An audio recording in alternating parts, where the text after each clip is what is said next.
What's going on? It's Astronaut H, and this is the What More Do You Want Network. Now, in this video, I will be discussing tonight's game between the Chicago Bulls and Sacramento Kings, and of course, this is my Bulls report. Now, with 15 games left to go in the season, basically every game that the Chicago Bulls play from here on out is considered a playoff type game. You know, the playoffs for the Chicago Bulls start now. Every game counts. Every game is a must-win situation. And that's just what it is. You know, you can't sugarcoat it anymore. Who's there is who's there. Who isn't. And they just have to play who's available and let the chips fall where they may. In this particular game, you did not see Alex Caruso due to injury. So Billy Donovan elected to go with Ayo Dosunmu in the starting lineup with Patrick Beverley, Zach LaVine, DeMar DeRozan, and Nikola Vucevic. Now, the Sacramento Kings, we all know they are no pushover by any means. They are one of, if not the better team, one of the better teams in the NBA, not just the Western Conference.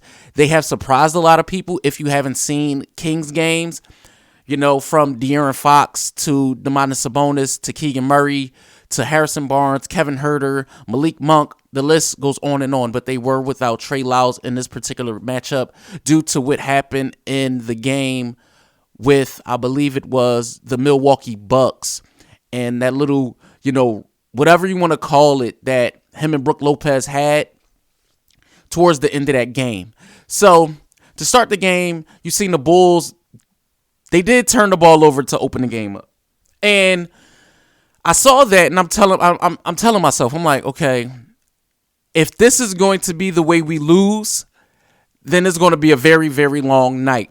But you see Vucevic get the first bucket for Chicago, and then his game was starting to come on very early. You seen him with two good shots, I believe there were two mid-range shots, but the Bulls' turnovers were rearing its ugly head early. You seen De'Aaron Fox get to the rim. DeMar DeRozan was getting to his spots. Sabonis was getting to the rim. And points in the paint for the Kings was a problem for Chicago tonight. You seen Vucevic involved early in the offense, and then the Kings started turning the ball over. And that elected to, you know, DeMar DeRozan jumper started to fall. But Harrison Barnes got to the rim. And you seen some good passing from Vucevic to DeRozan. Kobe White got in there, started making threes. You seen an early appearance by Dalen Terry. And the Bulls bench as a whole started to give them an influx of energy and just some good shooting. You seen Patrick Williams to the rim. And after the first quarter, the Bulls did lead by 5, 30-25. And at that moment, I'm saying if they can figure out a way to piece together 3 more quarters like this, the Bulls have an opportunity to not only win this game, but win this game running away. In the second, you seen Patrick Williams, you know, start the quarter with a steal. You seen Kobe White give the Bulls a 8-point lead at one point. Andre Drummond with a steal and get out on a break, which ended up being a fast break dunk for him. And it was a great, exciting play. At one point, the Bulls, you know, had a ton of steals and big plays. You seen them get out in transition. And the Bulls bench, again, they just came to play. You seen Ayo, energy and effort. Kobe White, energy and effort. Drummond, energy and effort. You just seen those guys come in and give good minutes to what the Bulls needed because Zach LaVine was not having his best shooting early. Now, you did see Vucevic pick up where he left off in the first, and then you seen Zach LaVine's transition 3, you know, him start to get to the rim. But again, a team like the Kings who have shooters in Huerter, Murray, Barnes, Monk, things like that, you have to always be wary of them making threes and giving themselves a chance. You seen the DeRozan with his mid-range. Fox started to get to the rim. The Bulls, you know, at one point in the second, this is what I did hate about tonight's matchup. They started to fall in love with the 3. In the first quarter, you seen them get into the paint and abuse the Kings, who really don't have shot blockers. You know, yes, Sabonis is, 6'9", 6'10", but at the end of the day, he doesn't defensively block shots. I believe Keegan Murray leads the team in block shots.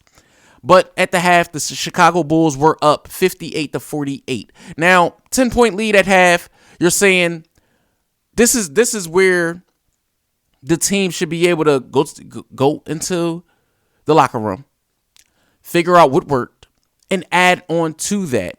Now in the third, it was the Kings basically making it known that they wanted this basketball game. You seen Fox get the first basket and the Kings go on a run, and then they ended up tying the game at 60 in the third. But Zach LaVine was in transition. He started to be in attack mode.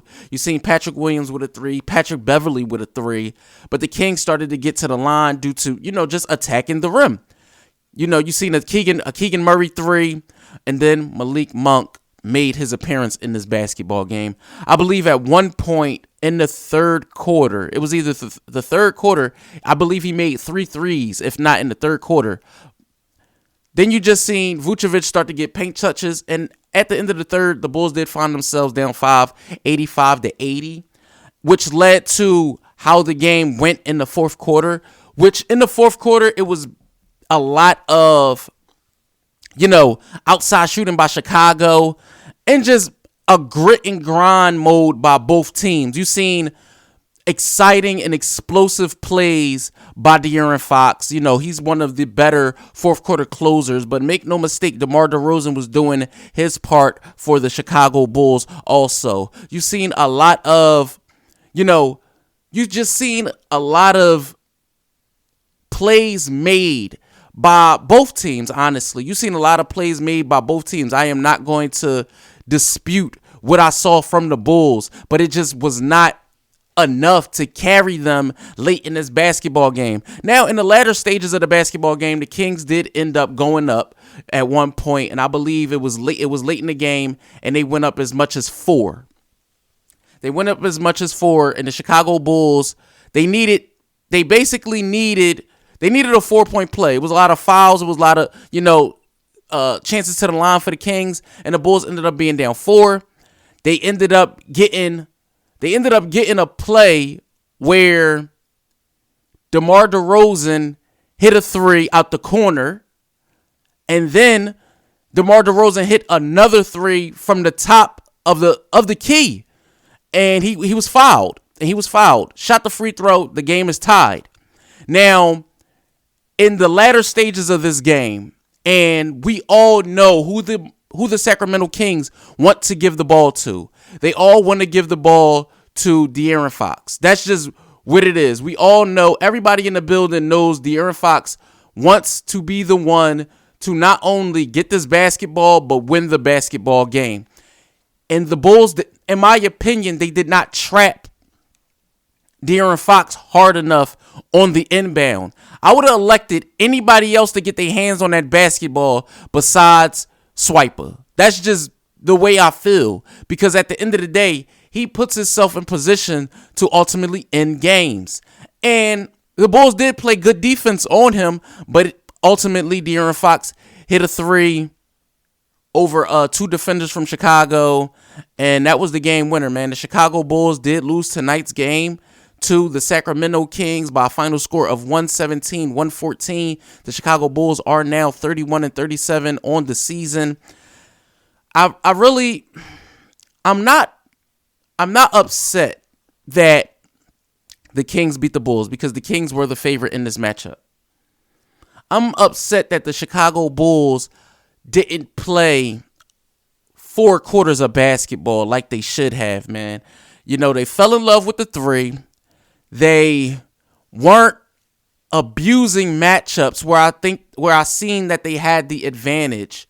And I feel like they had the advantage a lot in the paint versus the Kings, who, don't have premier bigs. They just do not have those, size in the middle. And Vucevic could have took advantage of that, even though Vucevic did have a pretty good game as I look into the box score right now.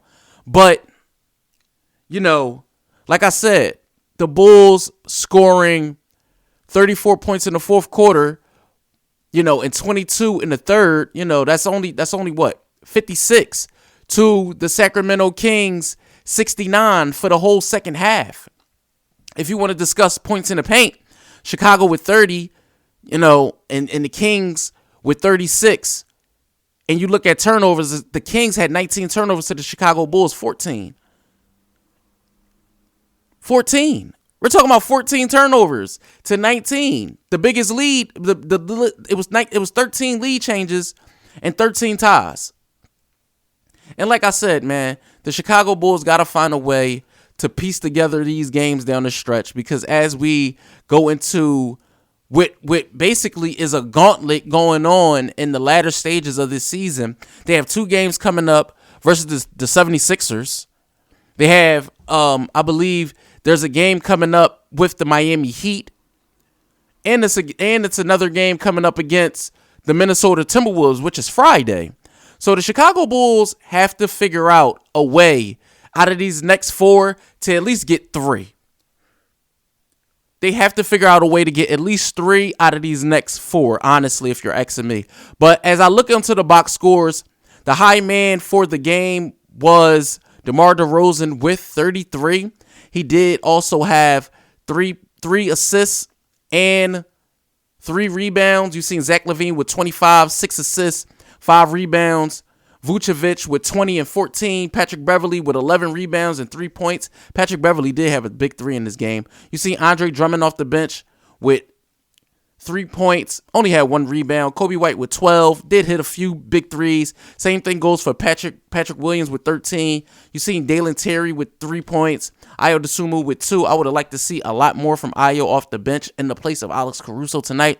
But again, it didn't go in that fashion. You seen a triple-double by Domantas Sabonis. 32 points from De'Aaron Fox. Malik Monk, who went absolutely insane from 3 in the second half, went 5 of 8 from 3. You seen Kevin Huerter with 4 threes, Fox with 4 threes. So that was the nature of the game. It was just the 3-ball. You know, for the Kings to hit 18 and the Chicago Bulls to only make 16. So that was the game, basically. You know, when push come to shove, I would like to see the Bulls not go into heavy 3-point shooting mode like they did in this game. But again, against teams like Milwaukee, Houston, where they made enough to get them the W, you know, at some point tonight, they just fell in love with it. And that's not the only thing that ultimately led to them losing.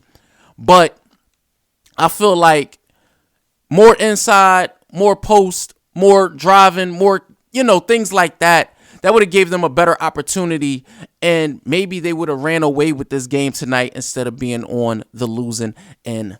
Let me know what you guys think in the comments down below. Kings fans, Chicago Bulls fans, or if you're just an NBA fan and this is your first time tuning into this channel, let me know what you think in the comments down below. Don't forget to like, comment, subscribe, hit the notification bell so you can know anytime a video is being uploaded to this channel. It's Astronaut H. This is the What More Do You Want Network, and I'll catch you guys on the next video.